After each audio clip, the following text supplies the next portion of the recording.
আসসালামু আলাইকুম। কুকিং ডায়েরিতে আপনাদের সবাইকে স্বাগতম। আমি আজকে দারুণ একটি নাস্তা তৈরি করব। তো চলুন তাহলে দেখা যাক নাস্তাটি। আমি এখানে ভাত নিয়েছি, ভাতটাকে হালকা করে ব্লেন্ডার করে নিয়েছি, বেশি মিহি করে নিয়ে হালকা দানাদার আছে। এই অবস্থায় দিয়েছি আলুটাকে আমি সেদ্ধ করে গ্রেট করে নিয়েছি। দিয়ে দিলাম কাঁচামরিচ, পেঁয়াজ কুচি, লবণ, হলুদের গুঁড়া, চাট মশলা, ভাজা জিরে গুঁড়া। এরপর দিয়ে দিলাম ধনে পাতা, ব্রেড ক্রাম্ব, আর দিয়ে দিচ্ছি আমি আদা রসুন বাটা। দিয়ে আমি খুব ভালোভাবে এটাকে মেখে নিচ্ছি। এরপর দিয়ে দিচ্ছি চিলি ফ্লেক্স, দিয়ে আবারও ভালোভাবে মেখে নিচ্ছি। যেটা আমার মেখে নেওয়া হয়ে গেছে, এখন আমি হাতে অল্প করে নিয়ে এভাবে লম্বা করে মিষ্টির মতো করে শেপ দিয়ে নিচ্ছি।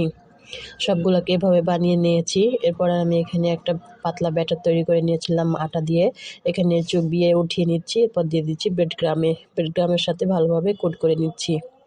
এভাবে ব্রেড গ্রামের সাথে কোট করে নেওয়ার পরে আপনারা ডিপ ফ্রিজে সংরক্ষণ করতে পারেন। সামনে রমজান আসছে, এভাবে বানিয়ে ইফতারের সময় ভেজে খেতে পারেন, খেতে কিন্তু দারুণ হবে।